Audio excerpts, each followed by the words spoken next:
Hello, hello. I hope everybody is doing well. So you survived week one. Good work. I'm working through the last of those first assignments. I appreciate everybody getting work in, all the communication that we've had. It's been great. I have really enjoyed reading the introductory discussion posts. That's one reason I'm not done with them yet. I'm taking a good long while to go through and reply to everything. So week two, this is where things pick up a bit. You may have gone into the folder and thought, oh my God, why is there all of this stuff in here? So I'm going to talk through sort of what we're doing this week. I know some of you are already getting through all the material and moving ahead, but I also know some of you came into the folder and were like, oh no. So let me talk through everything. So I mentioned in the introductory video that we would be dealing a lot with sort of technological history in the first couple weeks of the class. So in the week two folder, we have a film called The Android Prophecy. It is dated, it is old, okay? This is an old film, and that is intentional. This film goes through discussing portrayals of artificial intelligence and robots in popular film and television throughout pop culture history up until like the late 1990s. You will notice as you watch this film, and you only have to watch part of it. If you want to watch the whole thing, you absolutely can, but I only wanted you to watch the first 9 segments, I think. Excuse me. I spent a lot of time outside last night, and Pollen's catching up with me.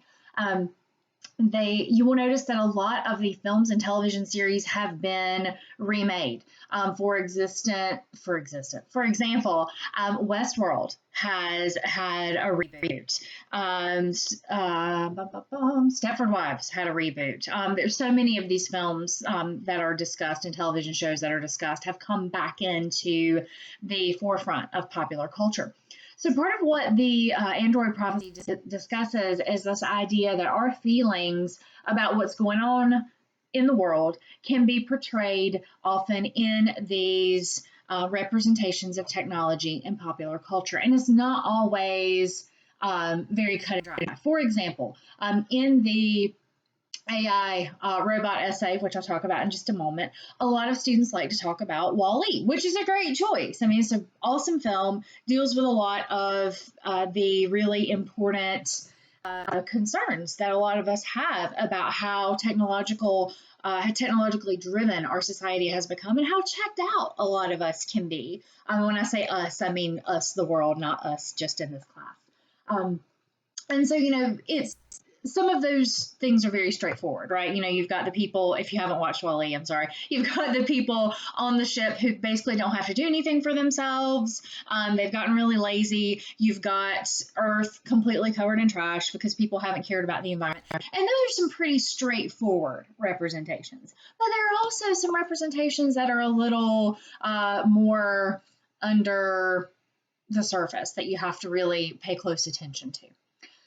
So the robot and AI essay is going to ask you, I'm going to take off my glasses so you can see my eyeballs, is going to ask you to look at how a character in popular culture, this can be film, this can be television, this can be a book, this can be a video game. If you have a question about whether something is appropriate, absolutely let me know. I meant to add video game after last summer to the assignment and I forgot. So if you want to work with something from a video game, totally fine. Great choice. To look at this character and how that portrayal could be a reflection of a concern we have about technology. Some of the other pieces in our folder this week can help you with that. We have the story The Birthmark by Nathaniel Hawthorne. If you had to read Scarlet Letter in high school and hated it, this is very different, so don't get upset when you see that Hawthorne shows up in the course. When you read The Birthmark by Hawthorne, think about the historical context of this story. Hawthorne was writing about this when a lot of people didn't know a lot about scientific experimentation. So the character of Elmer is this scary figure who's getting into what really seems more like alchemy than scientific research. And if we think back to the late 1700s and early 1800s, there were a lot of people working with chemicals that they didn't know the potentials for. So you would have, people accidentally causing some pretty big destruction. But the birthmark gets into this idea of, scientists playing God and how far should we go. These were concerns way back then. We talk about them a lot now, and our medical and scientific technologies look a lot different now from how they did then. But these are questions we've had since the beginning. So taking a look at that story can be helpful as well, and thinking about it in its historical context, and maybe even thinking about what does an Elmer character look like today. So I also provided an article that talks about why we freak out about some technologies and not others. I hope that's in this week's folder. Maybe I need to double check. And Thompson argues that we have 3 traits of technologies that make people flip out. So essentially, a technology has to meet these 3 criteria for it to become problematic and a social terror. And I'm exaggerating intentionally. A lot of the technologies that he talks about are not so scary, but may have seemed that way when they first came out. And I want you to think about whether his criteria really work, if that really is correct, or if maybe we need to revisit those. We also have an article from Rosalind Williams called History as Technological Change that talks about essentially how we have really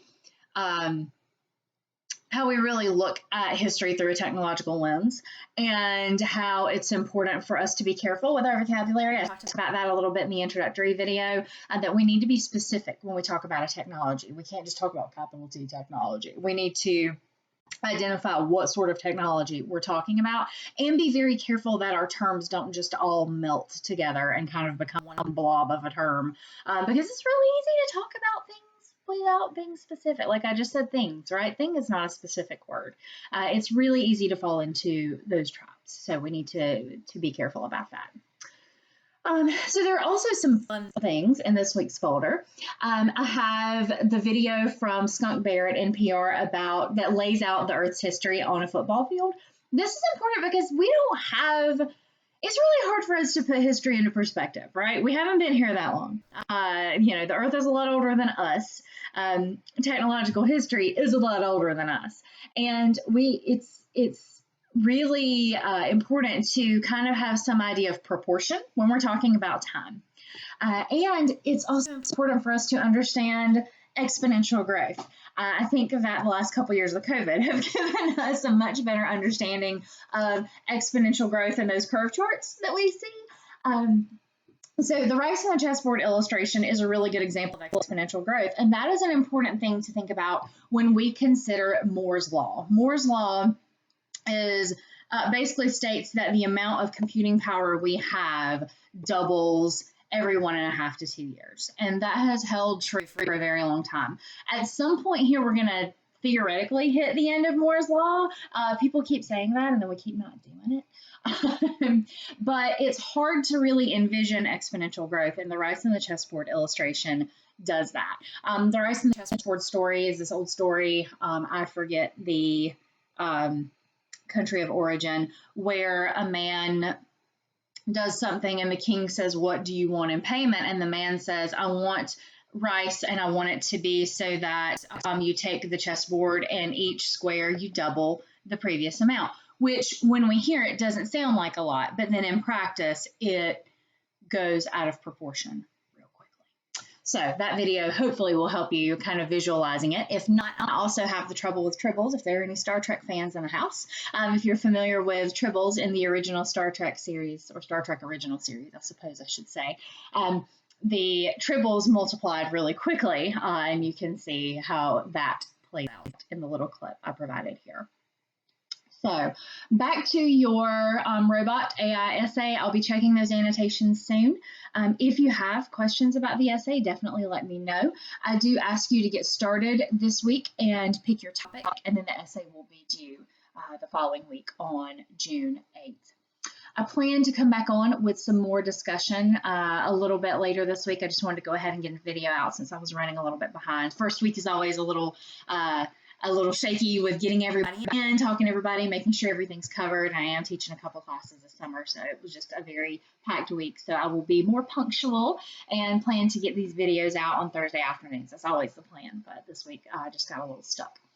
So I will plan to be back in with a little bit more discussion of technological history, the major technological revolutions. Also note that there is an article from The Atlantic about the 50 greatest innovations in technology. That is, you don't have to read that whole thing, but it is there for you to refer to take a look at.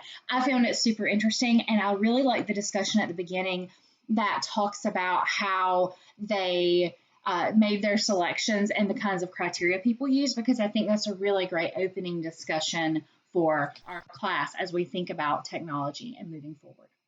So I'm loving hearing your ideas, and I hope that everybody stays in touch the way you have so far.